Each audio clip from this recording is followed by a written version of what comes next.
All right, welcome everybody. Thank you for joining in and watching us. This is a co-stream between me and Hans Nelson and his channel on YouTube and Brian White on his channel Futuraza on YouTube as well. We do this every Wednesday. Thank you for joining us. Today, we're going to talk about all the big swings, the big bets that Tesla seems to be making now. It does feel like things are accelerating, and you can see these giant strategic moves that are happening. We're going to talk about Elon's comment about the scale of how many bots, humanoid bots, Optimus bots that Tesla is possibly going to make, not only this year, but in 2027 and 2030, possibly 1 billion bots by then. That seems crazy, but Elon commented on that. He also just now talked about what FSD version 12.4 is going to come out next week. Then he's talked about 12.4, 12.5, and even 12.6. And the big bet on Robotaxi. They're also making massive bets, remind people how much they bought there. Dojo's now in production, and this new data warehouse that they're going to be building in Buffalo, New York. These are just some of the ideas, but it sure feels like that these big bets are happening now. Let's go through each one of them that we think are happening even particularly now. So welcome guys, welcome Franz and Brian. How are you guys doing? Oh man, I'm doing awfully good. All things considered. What a, you know, th- this company is on the wrong track. They've been on the wrong track forever. We've always seen them making these huge bumbles on investments like building their own battery factory and going into bots. That's laughable. Oh wait, there's 100 companies going into bots now. So I'm just excited to see these topics one by one. What about you, Franz? You're on mute. Yeah, sorry about that. I think that we're at a pretty fun spot right now in just watching FSD develop, and the fact that, we're seeing these version 12 updates come out so quickly, there's a lot of implications of that. And so on the one hand, I'm looking at it, how is FSD evolving? What does it mean for the timeline of something like robotaxis? And we're getting a lot more data points for that these days, which helps to kind of clarify some of those things. But then there's, big implications beyond that. And obviously Optimus is one of those. And so excited to kind of keep track of all of that news that we've been getting around those two topics recently and just think about what that means for the future. Okay. So let's go ahead and review everything that's happening here. We've got I'm just putting it all together because this is all breaking news things. These are things that just happened like a second ago. So let's go show this out here. Let's see. Da, da, da. So we obviously saw that. Oh gosh, sorry guys. I thought I'm usually more organized than this. There we go. Okay. So this is what Elon just said, right? Earlier, he said that 12.4 is going to be coming out probably next week. Then he said this 12.4 has almost completely retrained models. Wow. Almost completely retrained models. The final touches are for comfort, as it sometimes accelerates or breaks too fast for most people's taste. He said 12.5 and 12.6. That's the first time we've heard him talking about 12.6, are in various stages of testing. We're getting into rare, complex situations, for example, going down a narrow one-way road, encountering a road closure, and having to reverse out to find a new route. Isn't that great? And then he goes, that closure also needs to be communicated to the rest of the fleet so you don't get a whole bunch of Tesla stuck down the road. This is it's what I've been waiting for, right? Which is memory. Like it's actually knows one particular location, a very specific geolocation. It knows what happened there. It communicates to the fleet. So for me, that tells me that maybe in my own driveway, right? My own driveway, it knows that it's a curvy road. It'll know how I drive that way, and maybe it'll know and remember. What do you guys think about this? This seems like, anyways, the topic is the big bets, and the big bet is Robotaxi. And, he knows the progress. They're already talking about 12.6. They have this ability to see what's happening 4 months ahead, and they're feeling very confident about this. So what do you guys feel about this? Let's start with you, Hans, because you're very close to FSD. Yeah. So one of the things that Elon has said specifically is that 12.4 as you mentioned earlier, is basically a complete retraining of the neural nets from the ground up, and that 12.5 will be the same. And so they're taking these steps where, they've got a model and they're basically doing a from scratch training run on their larger supercomputer. And we're getting closer. I don't know if 12.4 is going to be the first one. I doubt that it is. I've asked this question. I haven't got any confirmation, but I don't think that 12.4 was trained on the cluster after Elon said, we are no longer compute constrained. I believe it was trained on it before. And so what that tells us is that the speed with which they can make these full training runs and the quality improvement from one to the next could be significantly even larger here in just a few months from now than they are today. So one of the things is the first time we've heard Elon mention 12.6. And if he's mentioning that it's already in the QA phase, that means that we're less than 6 months away from that potentially being in the hands of customers. And, it could be even less than that. He said that the window between when they do that training run and when it gets into the hands of customers is anywhere between 3 and 6 months. And I'm expecting the further we get into this, the more that window shrinks down from that 6 months down to 3 months. And so we could be as little as 3 months away from 12.6, which means that, we would need to have 12.4 for about a month, Yeah. 12.5 for a month and a half, another month and a half for 12.5. And then we would be on 12.6 if it was 3. And then, that can stretch out to 3 months each for 12.4, 12.5 if we're 6 months away. But that means that we're just, accelerating more and more into these future releases. And what Elon has mentioned is that they are, now that the compute is not the bottleneck, the thing that is the bottleneck is trying to do all the validation testing to make sure that these new versions are not going to behave in some weird way. And the number of things that they're not doing correctly is so small that it's actually hard to find where it is that the system is breaking. And so they're actually like the new problem that Tesla has to solve is how do you architect a validation program now in a world where the number of safety critical interventions is getting to be so low that, potentially we're passing the safety level of humans. And, Holmars tweeted a funny tweet the other day, information, but he just said, FSD has been achieved internally.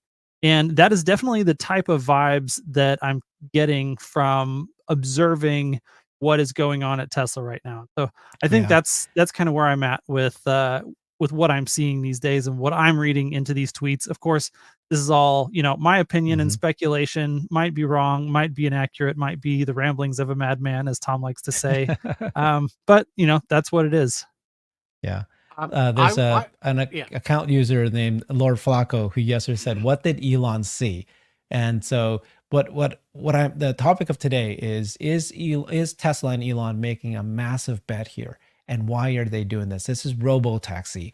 Now he's completely changing the organization. He's making some moves, and he's made the announcement that this is coming, and he must have seen something to give him that confidence. So is this how big of a bet is this? What do you think, Brian?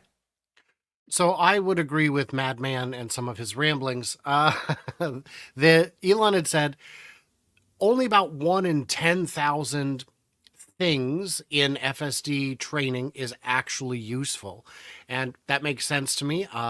A perfect drive probably provides no information. If I'm not providing any feedback and it works, that didn't teach us much. Maybe a little bit.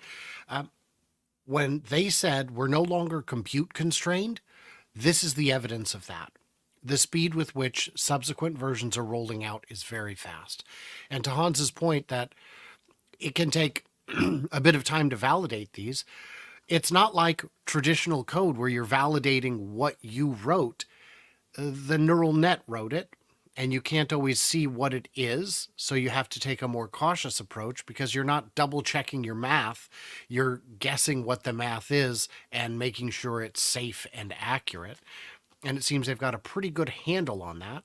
I'd be curious to know who internally is responsible for testing those bleeding edge cases, but I imagine it's an awful lot of employees who get those builds to validate and examine. So is this a bet the company moment? No.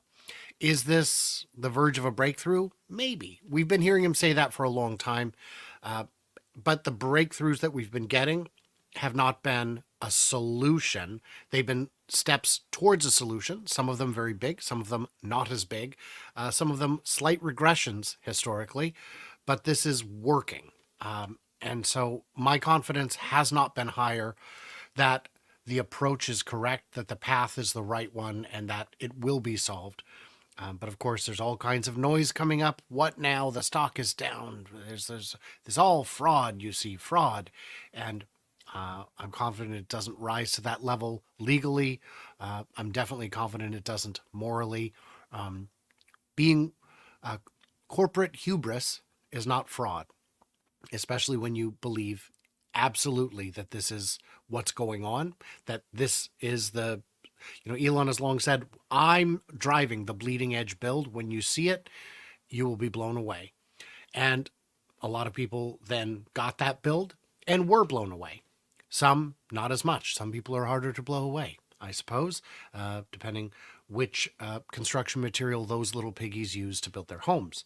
So yeah, this is, and by the way, while I hand it back to you here, Herbert, a good time to remind everybody, give this a heart real quick so other people will know that the video is up and live. That's how YouTube knows to show it to people. Thanks, Brian. Yeah, okay, so let's go back to the main topic. We were just talking about, is Robotaxi a bet the company? Not just bet the company, right? But Tesla is going full on, and they're gonna build the app. They're gonna show you the whole program, the network. He's talking about, customers like us being able to put our cars into it. He said he's got to think of it like a combination between Uber and Airbnb. He said this a while back, of course, but there is movement now that you can see the companies investing in this. They've made the announcement. You just saw that China, there was news from China News Daily just last night saying that they actually did talk about using not just FSD in China, but Robotaxi, as in, taxi services in China. So you've got that happening. Then you've got his comment on the bots. I'm going to show that next. And the investment they just dropped, a bot demo a couple days ago, that seems to be moving quite quickly. And his time frame, right? These bots are now in the factory, being tested in the factory, still tests, but maybe by the end of this year, they're going to have those bots actually doing actual useful work. And then you'll see that he's actually thinking maybe there might be 1,000 bots this year, 10,000 bots next year, and certainly sold to customers next year. This is again, we're now finally getting here. Their investments in a data center. They said, Elon announced or said and tweeted that we are probably number 2, Tesla, and number 3 in terms of compute power. Number 3 would be XAI. The number 1 is Meta. But they also, I think, confirmed that they bought 100,000 H200s. And then now we just heard that Dojo is actually in production. This is coming from TSMC, the chip supplier. These things are happening. They're happening fast. So let's take a look at the next comment here, which is the bot, because is this again yet another one of those Elon statements that we shouldn't take really to heart, or should we smoke away? Did this post saying he thinks that the production ramp is going to be 1,000 in 2024, that's this year, that there'll be 10,000 next year, that there'll be 1 million by 2027 and 1 billion by 2030. This is how many that they'll be able to produce. This is similar to all the CEOs, a number of CEOs that I interviewed of robotic companies.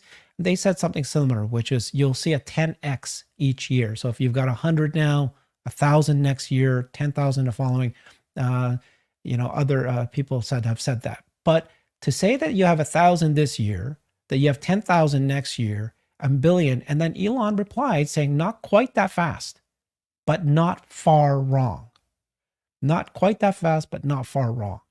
So this is it. If this is the case, even if it was just 1,000 this year, that's a lot. That's a lot more than anybody here thought that they would be doing. Come on, be honest. How many comments have I received from people saying you are being ridiculous? Bots will never come for decades. It'll take them 5. We just saw somebody in our community post out right there, said that, oh, it'll take 5 to 10 years before you'll see bots in production. Here you got 12 bots in the lab. What Dr. Scott Walter told me yesterday in an interview was, if you don't believe it's real, if you don't believe it's coming, if you don't trust Tesla or Elon, fine, ignore them and look at everyone else. Everyone else is moving full speed ahead. There's a company in Oregon who's already building their assembly line to mass produce bots, because what they believe a minimum viable product is much lower than what Tesla believes their minimum viable product is. Tesla wants to build a bot that can do almost everything, almost anywhere, almost all the time. And the company in Oregon is saying, no, we want a bot that can do some things somewhere sometimes. And we know that there are customers who will buy it today. For them, we're going into production. So the idea that a company would enter production this year and Tesla would be 5, 10 plus years out it strains credulity.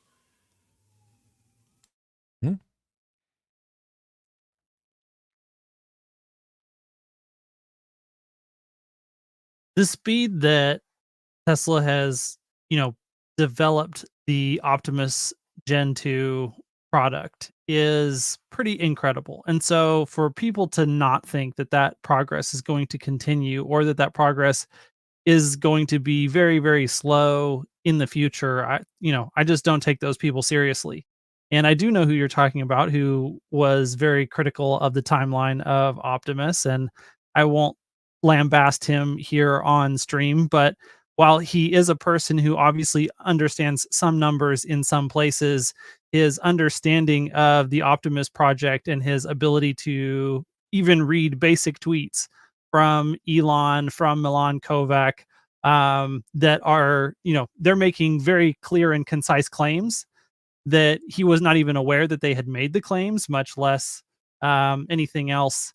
Yeah, it just lends me to the conclusion that on bots, he does not know what he's talking about, like even in a small way.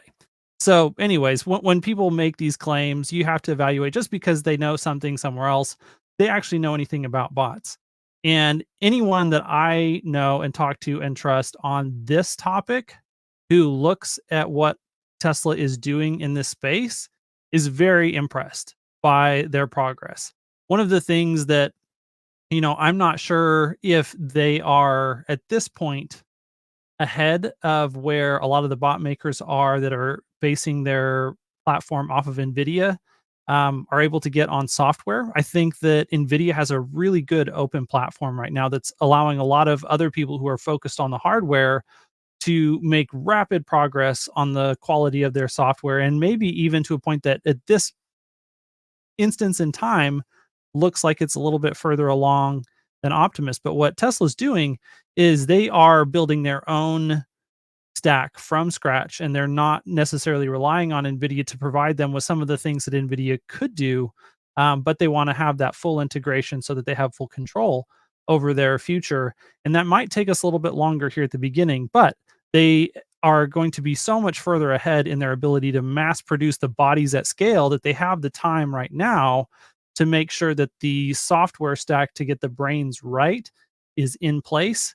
Because even if someone else looks like they're further ahead on brains, they're so far behind in mass manufacturing that Tesla has plenty of time to not only catch up with them, but to far surpass them.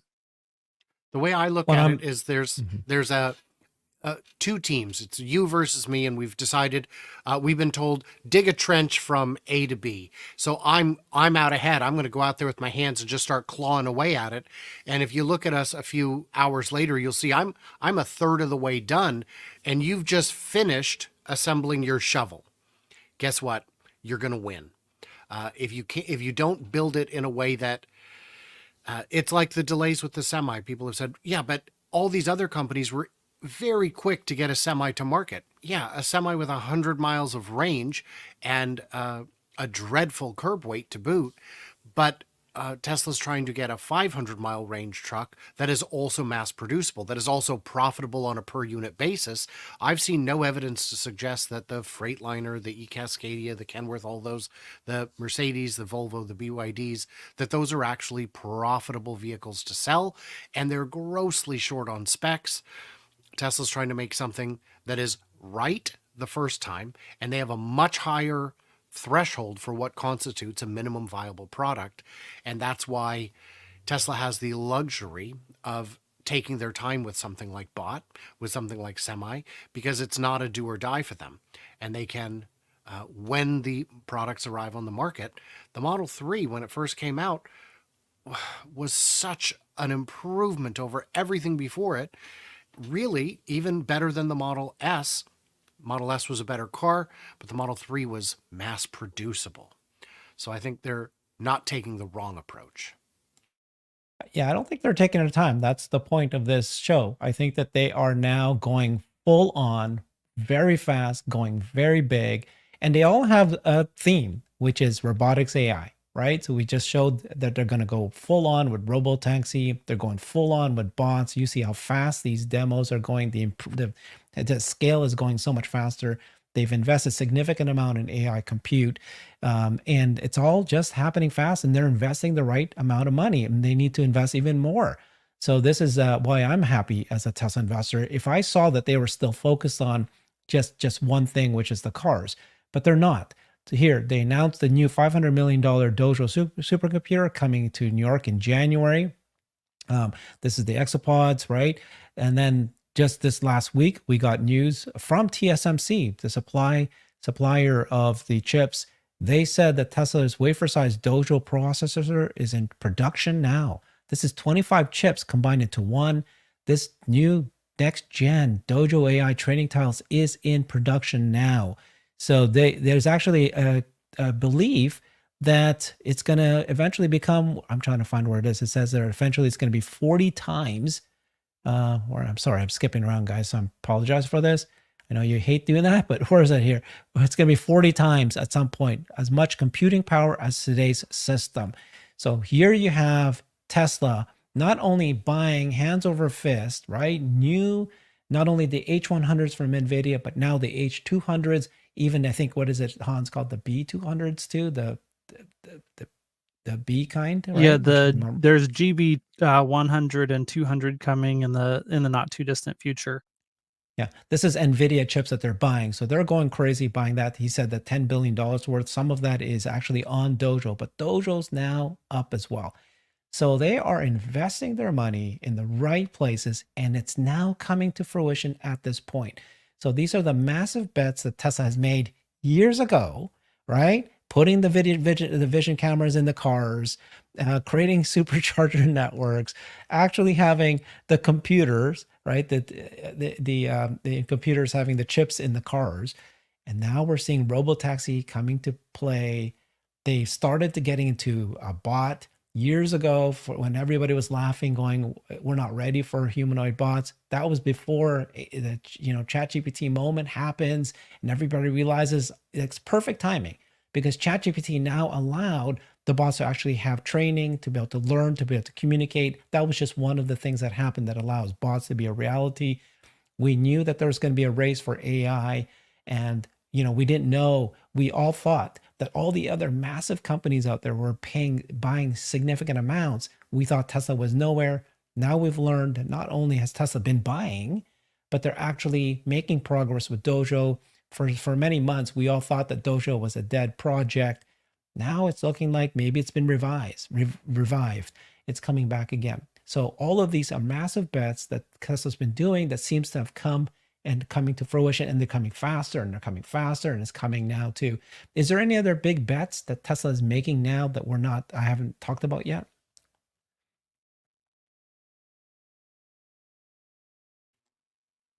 I'm struggling to come to any ideas here. I would ask the comments to share with us what they think their big bets are. I do think that, and we've talked about this before, robotaxi isn't a thing, it's a philosophy. It is a vehicle, but it is also the philosophy. It is also the network. It's there is some betting the company in that regard. We had expected a lot of analysts were looking at Tesla's year-over-year growth and saying, I can see the 50% compound annual growth rate because I can see the factories being announced and built. Well, the expansion in Berlin hasn't begun. The Mexico hasn't really broken ground. Nevada is just now pushing dirt. So it's that right there suggests there's been a shift in strategy behind the scenes. These will not kill the company. If all of those fail, it won't kill the company. It will just hurt one part of one aspect, which is the deployment of new vehicles in the future. If robotaxi, let's say, magically is banned worldwide for some reason, it would just delay the plans a little bit. So you would still have traditional vehicle manufacturing. You would still have stationary storage, energy in that regard. You would still have the AI developing, the bot developing. So it is a little frustrating to me to see the delays on factories because, as you know, I'm the factory guy and I need more factories to track. But that is my personal perspective and not necessarily something that is universal. Hans, what do you think? On the factory note, I think one of the ways in which this might be a bet the company moment is the way that all of the AI technology that they're developing right now actually has the potential to impact the way that a factory itself operates. And this is a conversation that I've had with James Dalma and Scott Walter a little bit, but we really only scratched the surface. And that's thinking about, if you have Optimus and the ability for Optimus to operate in a factory, what is preventing you from using the exact same technology that powers Optimus and FSD, which is, an embodied robot with lots of cameras?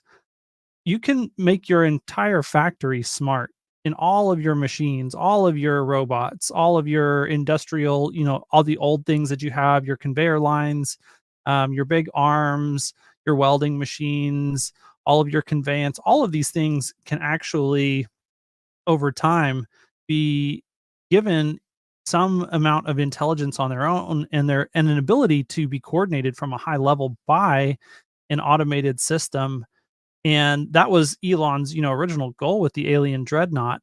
And so obviously we know that this is a direction that he wants to move. And so one of the things that I just wonder is if the amount of progress that's being made on the AI front right now is causing them to go back to the drawing board at a certain level with some of their future factory designs, and if that potentially has an impact on slowing down the rollout of some of these next factories. Yeah, that's very interesting comment. The one part that I want to hear more about as a big, massive bet that I haven't heard yet is data centers. I want to hear them say that not only did we, launch and, get Tesla China Megapack factory approved and get going. What about the others? Why haven't we heard more? I'd rather hear more Megapack factory announcements than gigafactories, and I'd rather see more of these data centers coming out there too. So this is, I think, the next thing. I think we're going to start hearing waves of this thing. You guys saw that there was a job opening for the next sort of one of its kind data center. How did you guys interpret what does that mean? A one of its kind data center? Well, let me comment just real briefly first on the Megapack factories. I think the limiting factor there, shout out Jordan Isagi, is not actually the ability to produce Megapacks themselves. It's the bureaucratic process that's involved in connecting Megapacks to the existing grids. That seems to be the thing that is slowing down. That, a lot of the stuff that's going online now was ordered several years ago before the business use cases were really made to where, Megapack just makes a lot of economic sense for a lot of different grids. So, those people are probably just now starting the process of making orders that are then going to take several years in order to be brought up online and allowed to be connected into the grid and go into use. And they don't get the revenue from that until that point in time. And this is the case basically all around the world. So until we see some reform of the regulations that are necessary to get those mega packs connected, I don't think that we're just going to see this massive ramp up all over the world of mega packs all at one time, So because it's not the production that's really holding them back. So I maybe don't then know that so much. they're sorry, Brian. Oh. Maybe then they're taking that mega packs, instead of doing mega pack factories, they're going to put into these new next generation data centers, and that's what they're going to need to be built: data centers with mega packs. So I don't know if that's if the regulations are the concern, because it's certainly not Tesla's concern, because they're not the ones doing most of it. It's the local utilities or whoever it is that's buying it that's stuck with that. And you're right that the revenue is trailing, and sometimes, like you said, desperately trailing, because there are milestones. I wish someone would track milestones. No, I'm just kidding. Is that they get paid a certain amount when it leaves the factory, a certain amount when it's substantially complete, and then the final payment upon actual energizing and final installation complete. There are so many customers around the world. Last we heard, Megapack still had a 2-year wait list, which to me suggests that they could build more. They could build faster, but I don't know. And I think another bottleneck could be that while we've heard that there is not a battery constraint right now, that if you were to suddenly add terawatts of stationary storage, it would create a battery crunch, which would just drive up your prices for your cost of goods sold, and that could absolutely stand in the way of that. I've seen a lot of people say all these megapacks should be put at supercharger locations, because that could maybe, instead of bringing in more power from the street or the transformer, they just put in a megapack and then fill it throughout the day and night. And when there's a rush, deplete it so everyone gets their fast charge. The problem being, there are thousands of locations, and each one of these megapacks is millions of dollars, plus the permitting, plus the logistics, plus, and it ends up being a lot of headache all at once. I would like to see Tesla spend more time building their own megapack installations, like we've seen with, it was codenamed Gambit Energy. It was near Dallas or Houston. I think it was near Houston, and they run a power grid there.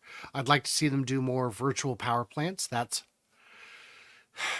to your point, Hans, that is nothing but red tape. There's no reason that couldn't be done everywhere, apart from the fact that our power system is a patchwork quilt of conflicting interests. And so all of those are obstacles. They can be overcome over time. You know, the title is go ahead, Brian. Oh, go ahead.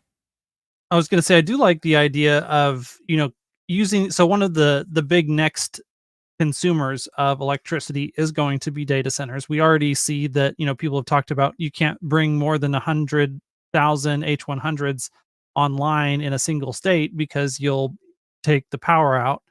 And these types of installations of AI compute are, becoming more and more common these days, all not only here in the United States, but all around the world.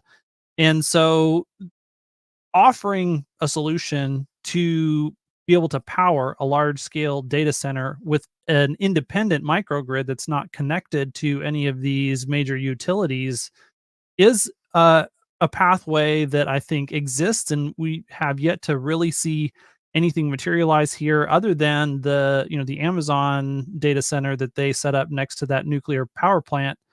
But I would love to see Tesla show us a data center that they're building that has all of this power integrated.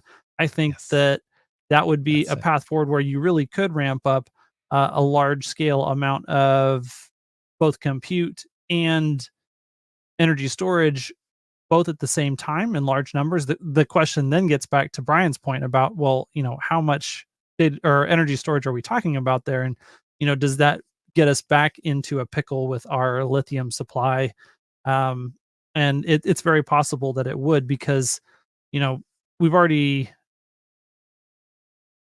come close to, taxing our electric grid just with electric vehicles. And now if you say, hey, we want to do a 2x or a 3x or a 4x on our total electricity usage because most of that's going to go to new data centers, well, you run into energy bottlenecks in that direction very, very quickly. That's why they need Tesla. So the title of this topic today is the bets. We've been talking about these massive bets that Tesla's been making on the robot, on the FSD and robotaxi, in Dojo, in AI compute. And we're talking about, we wish that there was more investment in megapack factories and these new data centers, which we're starting to see. It's happening. But you know what? The one thing that I think is not a bet, right, is actually the car business. And I'm very happy to have heard, when they said that they're going to use the existing production lines, existing factories to create these low affordable cars. So it's nothing that Tesla seems to be doing is bet the company. Like if robotaxi doesn't happen in time, it takes a lot longer. Well, you still have the the more affordable cars being built, being sold. And again, all these other things we're talking about, it's almost like you have to do this if you want to be in the game. You have to be spending at least $10 billion per year if you want to be in the game. And the game is happening. It's happening fast. And all these mega companies out there, they're all buying like crazy AI, and they're all racing with robotaxi. Not the robotaxis part. I don't think there's competition there, but certainly in bots and AGI, and getting to AGI, right? Getting to that point. We want it to be Tesla to get there, and they seem to be doing all the right moves. Do you guys think that there's an actual bet the company situation happening? I don't. I don't. I see some moves that I question and disagree with, but that has always been true, and I have not. I've been right less often than Tesla has been right, but I would not say that I've been wrong every time. But on the big things, I've definitely, when I've second guessed them and just had to say, look, I'm going to sit back and see how it plays out, I was the one who was wrong. I would argue that there are moves like eliminating PR in the US. I think that's had a detrimental effect over the long term. And then the elimination of, because they still have PR in China, and they have PR in Berlin, and they have English language PR through into the UK and throughout the rest of Europe, where they are actually reaching out and engaging with the community, with people who can help Tesla's mission and get good news out. And I think getting rid of the supercharger division was a hasty move that can create a long-term negative ripple that may not be felt for a couple of years, but there's a lot of eroded trust from partners in the network, other manufacturers and companies that were buying their supplies, who are now expressing concerns over their inability to reach anyone to let them know what's going on with their projects, which I can imagine is very frustrating. Yeah. Well, Tesla can't do everything, right? So that's why they need to focus on one particular thing. And the way I position everything is that it's all robotics AI.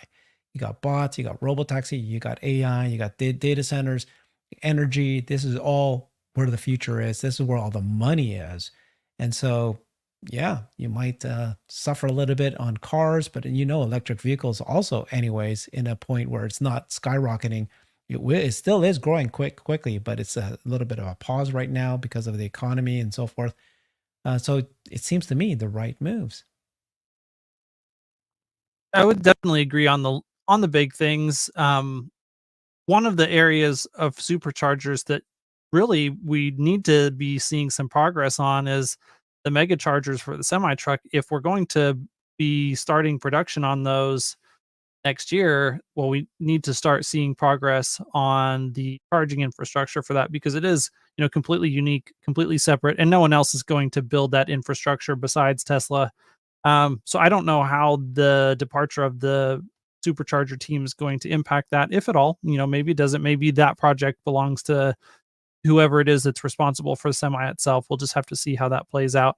But as you said, the big areas of Tesla's future growth are not necessarily constrained by superchargers, and I believe that they'll, whatever it is that needs to happen to make sure that the mission gets accomplished or superchargers will happen. It may have to kind of get rebooted, and there may be some things that could have been executed more quickly that will happen more slowly in this scenario. But I think that overall, one of the conversations that we've had is that Tesla, one of the things that keeps Elon or makes him so successful is his ability to wield a big hammer. Andre Karpathy says, in order for Tesla to operate like a startup, you need a very smart person with a very big hammer who uses his hammer to make things get done quickly. And so there might be areas where some things get done a little bit more slowly, but on net, Tesla as a company is going to continue to accelerate and do things more quickly in the big areas like AI, like robotics, like vehicle manufacturing. So, I think we just have to kind of keep those two things in our mind at the same time, that one area of the business can suffer while the overall business itself is more healthy than ever. And, one of the things that makes this very difficult to analyze from the outside is that, to the best of my knowledge, we've never seen an organization in all of human history that operates at the scale that Tesla operates at and has such a startup like culture at the same time. And especially here in the United States, because Elon is so much closer to all of the US based Tesla operations than he is. I think that's why you can kind of see a little bit different cultural dynamic in, Tesla China or in the Berlin Gigafactory, that those places are a little bit more insulated from Elon and his influence, and so they have a little bit different culture than we have here in the United States. Let's take a look at some comments from the audience here. This one from Mimi. Thank you, Mimi. I don't want Tesla to forget the mission. Money isn't everything. Let's talk about that. Do we think that they're in any way forgetting about the mission? Isn't Robotaxi all about the mission, right? It's the fastest way. It's the best way to get to sustainable energy. Isn't Megapack factories same thing? I guess you might question whether or not the robots and AI, but if you want a good optimistic future for humanity, robots can deliver kind of that utopian future possibly. And also that I think the other way to think about it is that if Tesla does not get into it, it is happening. And that's why I think Elon is thinking that if we don't do it and others do it, you don't want this to be a bad outcome. You want to be there as well. What do you guys think about Mimi's comment here? I don't think Mimi was talking so much about Tesla as about offering perspective on what we were saying. And while we're saying that this might be a good move short-term or long-term financially, that the perspective that she's trying to bring is that maybe we should step back and say, is this better for the mission or worse for the mission? And I think, for example, having more chargers out there, even if the division costs money, is a good thing. I think there are a lot of people in apartments who are just not willing to become part of the addressable market until they've got a charging solution close to them. When I was in Everett last week, there's a wonderful, cheap supercharger with great throughput next to Everett Mall. But North Everett has zero. There are no superchargers in North Everett, and a lot of people live there, and most of them are renters. It is a big rental community, and you're not going to pay to put in a charger at your landlord's house or apartment. If you're only going to be there for a year or two, it doesn't make as much sense if you can get the permission at all. So I think it forfeits a lot of that opportunity. I know Kyle Connor shared that there are still a lot of gaps in the map where supercharging, where Tesla branded supercharging doesn't exist. And I think that this division was profitable, even if just slightly. And if you can get better than 5% returns, and I'd seen estimates in the 10% range, you're beating T-bills and you've got the money. Why not just keep pushing forward with it? And I've seen the pushback on it, people saying, well, maybe China's going to pick up the slack. It's not the manufacturing that's the issue. It's all of the groundwork. It's knowing the permits, knowing the codes, knowing the zoning, negotiating with the landlords, getting all that done. And it is a human labor intensive job. That's why we've seen solar roofs roll out so slowly, is because they don't have the ability. If every roof is different, it becomes a mess, a nightmare. And every supercharger location is going to be different. Everyone's bespoke, and there's a lot of fiddly work that goes on that you can't automate. Everyone's wanted to automate it since forever, and it just doesn't work that way, unfortunately. And if there was a big move to automate it, I think we would have seen the department reduced by 50%, 80, 90%, but 100% gives me concern that the most competent people in the industry have jumped ship, have been kicked off the ship, have been forced to walk the plank, and they're already swimming over to other boats and sailing off into the horizon, which I view as a mistake. I could be wrong.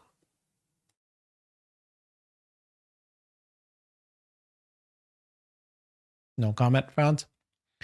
Okay. All right. So yeah, I think we're still probably heading in that direction.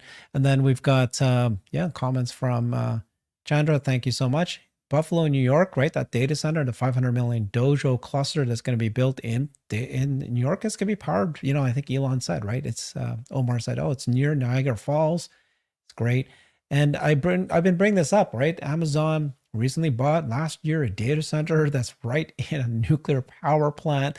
They're going to need that power. So this $500 million Dojo cluster in New York is, he approved it. It's going to happen. I want them to do more, and they're probably going to do more, right? And this is what I think is the once of a kind. It's going to be powered, by the batteries at least, right? That's why you need to be around these things. Well, let's touch for just a second on the news that, we referenced earlier with TSMC manufacturing this new version of Dojo on their system on wafer process, which means that they are now, instead of having, different of these Dojo D1 chips that are then put onto a normal circuit board and integrated with all the other components that Tesla talked about in their AI day, that they are actually mounting this directly to a large wafer. And it's removing a lot of the complexity at the networking level of the Dojo training tile. And that is exciting in a lot of ways, but one of the limitations that comes with it is that you don't build memory in the same way that you build a silicon wafer. And if you are mounting the chips directly to a silicon wafer, you don't have the ability to use the way that you normally would put memory nearby with that process. And so right now, the way that the Dojo chip works is it just doesn't have a whole lot of memory. And this is really going back to the very first Dojo chips. There was not a whole lot of memory near any of the chips. And that really limits some of the way that you are able to process these newer AI workloads, especially, like the really large training runs for something like a GPT-4 or a GPT-5. It's great for video training. It's great for auto labeling. That was one of the things that they were able to actually start using Dojo for pretty early on in the development process. And I believe that the entire auto labeling pipeline actually flows through Dojo supercomputers at this point in time.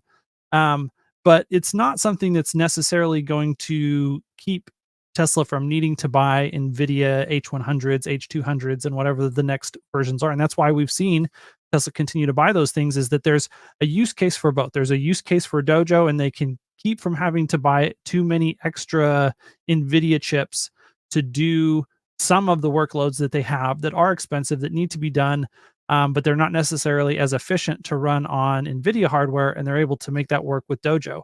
But this, in 2027, this new version of the system on wafer process that TSMC has developed allows them to do 3D stacking of components.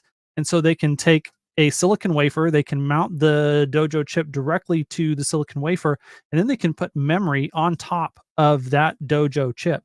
And so now you have the ability to get everything in your AI supercomputer super close together, eliminate a lot of the complexity of networking that NVIDIA has been solving with their special NVLink system.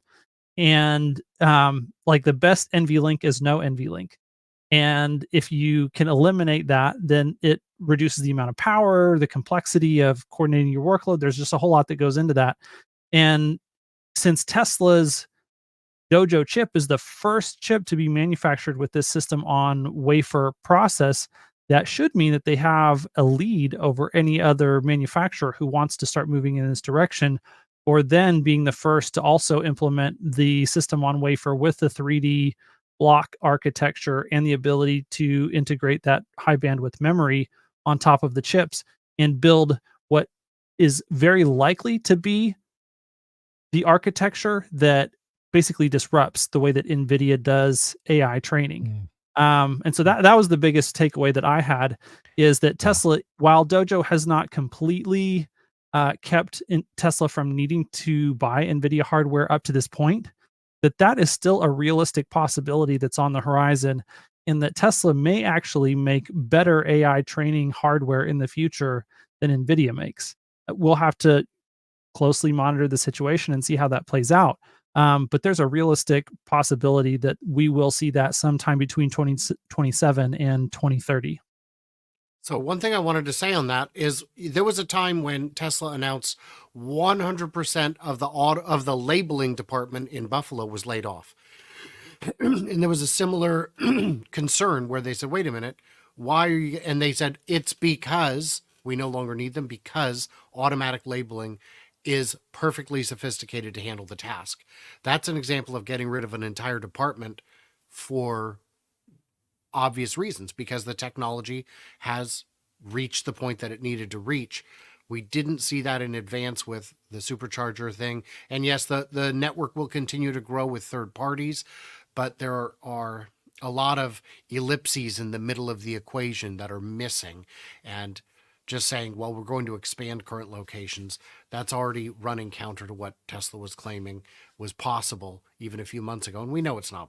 You can't just add more capacity at an existing place without pulling a whole lot of power from the street and maybe even all the way from the substation. So there are times when you can automate an entire task, and we have seen it in the past. If that's something that's happened, I feel like we would have heard that news. Isn't that crazy that Tesla made a big bet on Dojo years ago, and then for years we thought it was a wait. Some people thought it was not that. Now it's coming to fruition. Now it's going to come and show us that this bet is very likely at this point going to be a winner. Now that we know that's in production, they're actually going to build data centers that has it in it. It looks like it's moving along quite nicely. They made a big bet on superchargers a long time ago, right? And that obviously turned into a major win for Tesla. As you saw all the auto companies partnering. They made a big bet on FSD years ago, put 5 cameras, put the computer on the cars. Now that it's coming, we have 5.5 million cars. What's that? 8 cameras. 8 cameras. There's 8 cameras. They did that for all the cars, so that now they're all able to. They, first saw that this was going to happen. It was a bet, but it's turned out to be the right thing. Again, making the bet on, let's go ahead and create a robot and see if it's going to work. And now we're actually to the point where it's happening. They made a bet on AI and the compute. They needed to get that, and it all seems to be happening. He launches XAI, which is Grok. And now that's going to be to the level where it can be used by the cars, by the bots. It's all going to work together nicely. Starlink, he made that bet, and some people gave this idea that I'd like to ask you guys what you think about this. It's this idea that Starlink with Robotaxi, with XAI's Grok, that creates an incredible new experience. Because every time you're driving your car, if it has a Starlink there, you can have high bandwidth video. I don't know if it's better than the 5G that we saw that Tesla announced that they are able to use 5Gs in the factories. But does that is that like, how all these different ideas, they all come together to actually create an incredible experience for robotaxi. It was just almost like it was planned. Of course it was planned by Elon, but you know what I mean? What do you guys think about that idea? Well, I don't think Starlink is a necessary element of it. There are places where cell coverage is spotty. If you drive the I-5 corridor down from border to border, you'll find a number of mountainous areas where coverage is not great. But we're talking 15 minutes out of a 2-day drive. It's maybe 30 minutes in total. I think ground terrestrial kind of wireless coverage is still adequate for the job.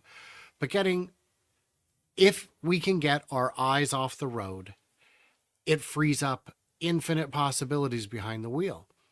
You and I were joking a while back on a different show about how do you really want the people who are running things like Facebook and Google to be running Tesla?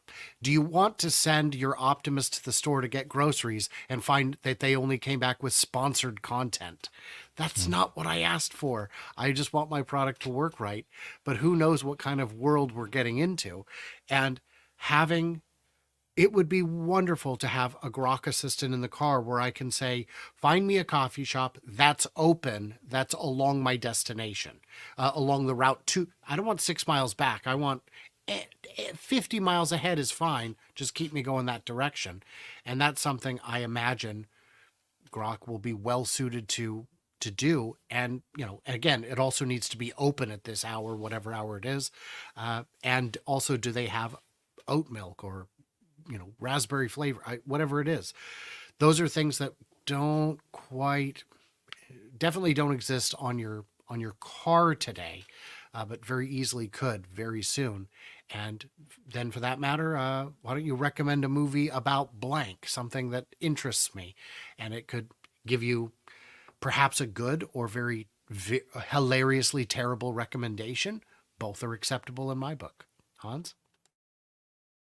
Yeah, on the Starlink portion, I would agree that that's probably not a very large piece of this puzzle, because most of the traffic where you're going to want to, have this high bandwidth communication, whether it's for entertainment, whether it's to be able to service Grok in the car, that most of that traffic is going to be around urban areas, and around those urban areas, the amount of data that Starlink can provide in a constant square mile is pretty low.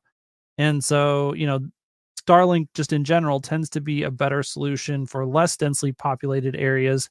And so, maybe it can be a solution for taxis that are operating outside of the densely populated areas, but you'd also think that traffic in those areas should be a lot lower. So, cell coverage is definitely the way to go for the vast majority of all of that traffic, not necessarily Starlink.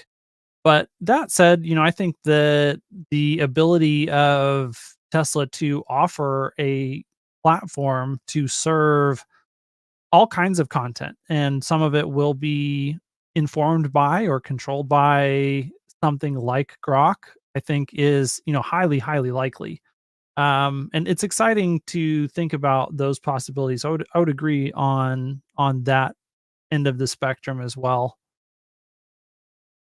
So to summarize, I think what's happening, Tesla made some pretty big bets a long time ago, and they're now all coming together in fruition today, right now.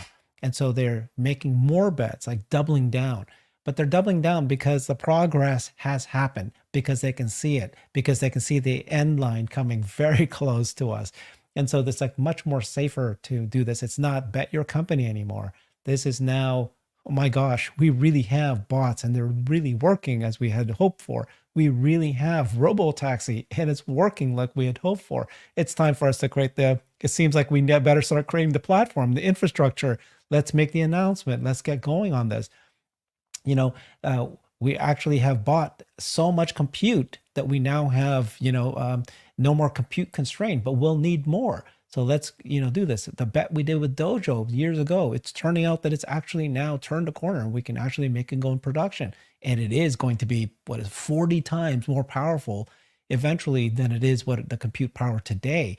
Like they've made the right bets. They're seeing the progress and they're going to double down now. It's the perfect time for us, honestly, if you think about it, because all of this actually somehow works together. Like a robot in wheels and a robot in a humanoid form still needs the AI. They still need the data centers. They need the neural nets. They need to have the training compute. They need the inference compute. And they need the energy, which happens. I gotcha. They need the energy to power the data centers. They need the batteries to power the bots. You know, all of this is coming together. And just again, did Elon plan this? Of course he did, but there's also parts of it that you wonder. I just, you know, it just comes together. Like he didn't plan Grok.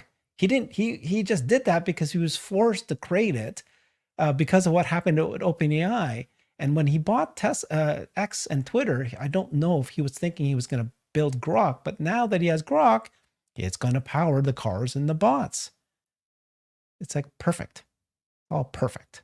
So thank you everybody for joining. We do this every Wednesday. It's a co-stream in all of our channels. Brian White at Future Aza and Hans Nelson at YouTube. Thanks everybody. We'll see you next week. Bye all.